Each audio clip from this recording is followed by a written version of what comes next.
सबको राम राम, हरिओम। आज अब पितृपक्ष चल रहा है, सभी लोग अपने पूर्वजों को याद कर रहे हैं। सब लोग पिंडदान कर रहे हैं, तर्पण कर रहे हैं, पूर्वजों का स्मरण कर रहे हैं, श्रद्धा व्यक्त कर रहे हैं और उसी के साथ जीव सेवा भी कर रहे हैं। उसी के साथ परमात्मा का भी नाम ले रहे हैं, गौ की सेवा कर रहे हैं। हमारे शास्त्रों में स्पष्ट है कि लंघे शास्त्रयुक्तानि हेतुयुक्तानि यानि च सहि न सेति वै राजा यह लोके परत्र च। जो राजा, जो शासक गौ, ब्राह्मण और संत की सेवा करता है वो इस लोक में तो राजा रहता ही, परलोक में भी उसे सम्मान मिलता है, उसको सुख मिलता है और उसे स्वर्ग और मोक्ष की प्राप्ति होती है। तो लेकिन वर्तमान में जिस प्रकार की हमारे देश में गौओं की स्थिति है, आप देख रहे हो, बुचड़खानों के माध्यम से जिस प्रकार से जीवों की हत्या हो रही है, जिस प्रकार से लोगों के कर्म हो चुके हैं और कर्म इतने खराब भी हो चुके हैं कि लोग नशा और ड्रग्स अपने पैसे कमाने के लिए वो कर रहे हैं, लोगों की एक दूसरे से झूठ और छल बोल रहे हैं, छल कर रहे हैं। तो ये सब चीज़ें बड़ा ही दुर्भाग्यपूर्ण है। लेकिन इस कलयुग काल में, घोर कलयुग चल रहा है, इसमें वही बचता है, इसमें वही उस कलयुग से पार हो पाएगा जो गुरु के संगति में रहता है, जिस पे गुरु का संरक्षण है, जिसे गुरु का कृपा है, उसको कलयुग छू भी नहीं सकता है। एक इसी में प्रसंग आता है कि एक बार एक गुरु के आश्रम में, गुरुकुल था, वहाँ पे एक बार एक गुरु जो है एक बैठे हुए थे, तब तक एक अपने बच्चों को पढ़ा रहे थे। पढ़ाने के बाद क्या हुआ कि बच्चों को शिक्षा दे रहे थे। शिक्षा देने के बाद काफ़ी समय के बाद सबको उन्होंने कहा कि अब जाओ आप सब लोग विश्राम करो, काफ़ी समय हो चुके हैं। सब लोग बच्चे विश्राम करने गए। तो गुरु क्या होता है कि गुरु तो पिता के तुल्य होता है, पिता ही होता है, पिता से भी बड़ा पिता होता है। वो सभी बच्चों को ध्यान से जाता है, देखता है कि हमारे बच्चे तो ठीक तो है। तो उस प्रकार सबका निरीक्षण गुरु करते हुए जब बच्चे सो गए तो देखे कि एक बच्चे के पास एक सर्प जो है फन काट के बैठा हुआ है और बच्चा नींद में है। तो उनको बड़ा वो लगा, वो गए उसके पास, देखे तो सर्प वो उसके पैर के पास बैठा हुआ था। अब वो फन काट के बैठा था, वो डसने के मुद्रा में था। तो उन्होंने हाथ जोड़ करके गुरु ने कहा कि भाई सर्प देवता, आप यहाँ पे क्यों? तो सर्प ने उत्तर दिया कि देखिए, चूँकि ये पिछले जन्म में मैं इंसान था और ये लड़का सर्प था, इसने मुझे डसा था, इसलिए मैं सर्प के रूप में आया हूँ और इसको डसने के लिए आया हूँ और इसका खून पीऊँगा।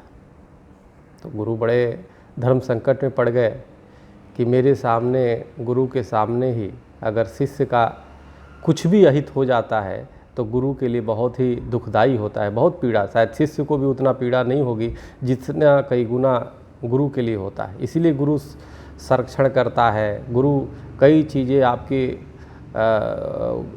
जो ग्रह या कोई चीज़ नुकसान होने वाला है, कई बार तो अपने ऊपर ले लेता है। ये अनेक प्रमाण है।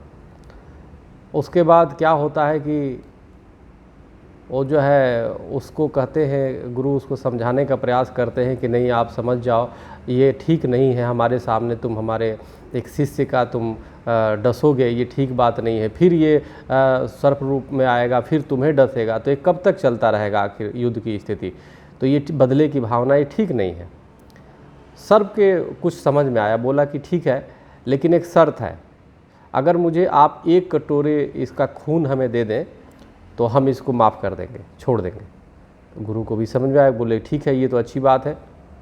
गुरु तुरंत जो है उन्होंने कहा कि चलो मैं करता हूँ। और शिष्य एक चक्कू लेकर के आते हैं और शिष्य का जो लेटा हुआ है उसका शिष्य अपने जंघे पे रखते हैं और उसको थोड़ी सी गले से चक्कू चला करके उसको काट के और कटोरी में खून निकालते हैं। जब वो चक्कू चला रहे होते तभी शिष्य का आँख खुल जाता है और देखता है। देखने के बाद ऊपर देखता है कि गुरुजी हैं, तो फिर आंखें बंद करके सो जाता है। अब क्या होता है, गुरु उसको एक कटोरी खून निकाल करके सर्प को दे देते, सर्प उसको पीता है, फिर चला जाता है। और उसके बाद क्या होता है कि गुरु जो है उसको मलहम पट्टी जो औषधि लगा करके शिष्य को छोड़ देते हैं।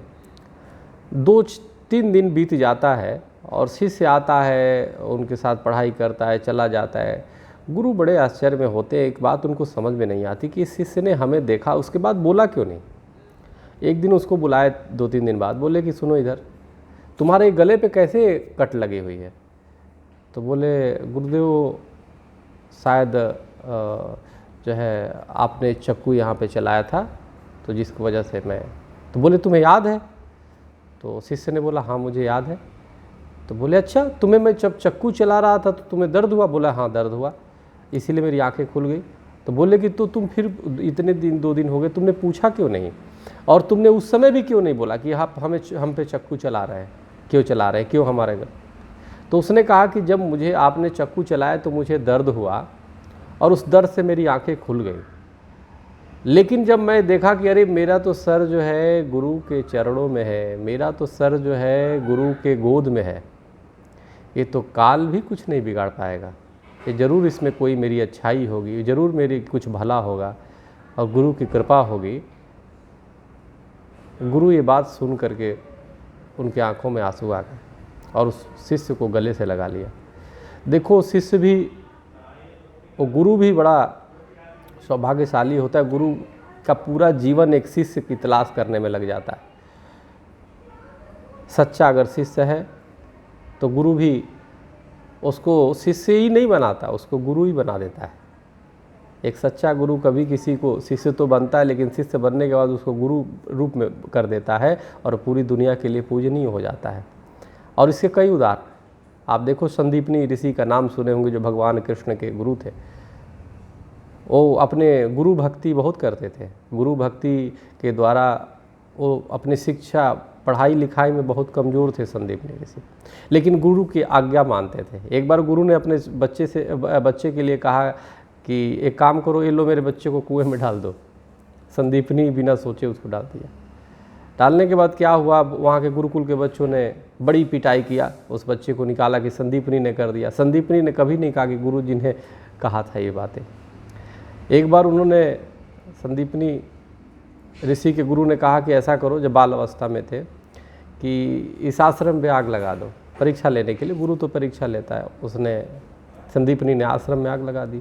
बच्चों ने देख लिया ही तो इसने आग लगाई, बड़ी पिटाई किया संदीपनी का, लेकिन उसने नहीं बताया कि क्या हुआ। कि अंत में जब गुरु का ये सब शिक्षा अध्ययन करके सब अपने अपने स्थान पे चले गए, तो जब गुरु का उनका अंत समय आया तो उन्होंने सभी अपने शिष्यों को बुलाया, तो उसी में संदीपनी को भी बुलाया और संदीपनी ऋषि को भी बुलाया, और सबको जो उनके शिष्य थे, सबको जो उनके पास, गुरु के पास जो अपने पास रखे हुए ज्ञान विद्या और भी कुछ औषधि, कुछ अनेक प्रकार की चमत्कारिक चीज़ें थी, वो सबको बांटा, लेकिन संदीपनी को कुछ नहीं दिया। तो संदीपनी से पूछा कि बताओ तुम्हें क्या चाहिए। तो बोले गुरुदेव मुझे तो आपकी सिर्फ कृपा चाहिए।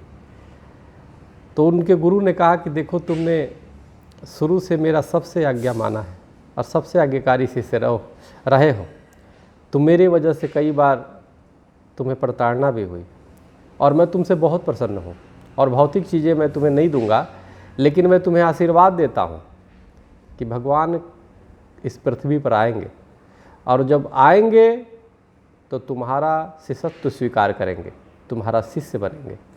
वही भगवान कृष्ण त्रेता में आते हैं और संदीपनी ऋषि को गुरु रूप में स्वीकार करते हैं और कृष्ण उनके शिष्य बनते हैं। आप जरा देखो कि गुरु के आशीर्वाद में कितनी ताकत है, कि भगवान भी आते तो आशीर्वाद से उनके शिष्य बनते हैं।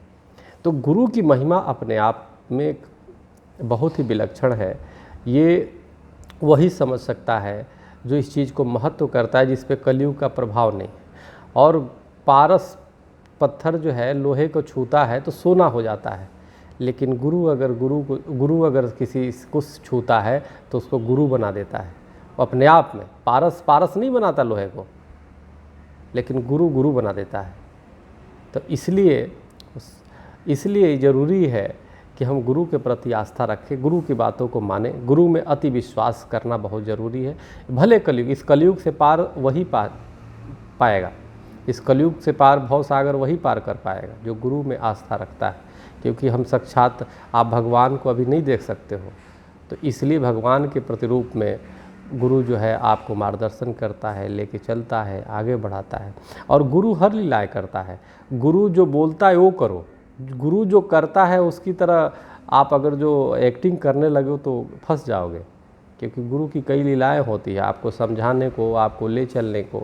कई ऐसे उदाहरण हैं कि बहुत लोग गुरु को देख करके गुरु की तरह एक्टिंग करने लगते हैं, और जिसका परिणाम उनके लिए नुकसानदायक होता है। गुरु जो कहता है वो करो, गुरु जो करता है वो मत करो जब तक वो आगे आदेश ना करे। तो इसलिए गुरु तो आपके साथ, बच्चों के साथ, बच्चे बन के, बड़ों के साथ जिस तरह भाषा में समझाने का वो है। और गुरु एक देह के रूप में नहीं होता, गुरु एक तत्व है, आपके अनुसार उड़ाल लेता है।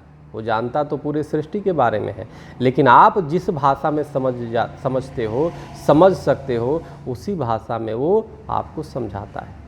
तो इसलिए आप अनन्य विश्वास, अनन्य भक्ति, और गुरु ने ही बताया। अब कोई क ख में ही पूरी दुनिया टिकी हुई है। क ख का मतलब कि करना और खाना, काम करता है और खाता है, काम करता है और खाता है। किसी ने पूछा कि करना खाने के बाद, यानी काम करता है, खाता है, इसके कैसे मुक्ति मिलेगी? क्योंकि पूरी जीवन क्यों आए हो, कहाँ है जाना, ये भी ना मैं जान सका। क्यों आए हैं, कहाँ हमारा जाना है, ये भी नहीं जान सकता। तो उसको बताया यानी सुमिरन और सत्संग। तो जो सुमिरन और सत्संग करता है, सेवा करता है, उसी को मोक्ष मिलता है, उसी को भवसागर से पार होता है। बहुत बहुत धन्यवाद। हरिओम, जय श्री राम।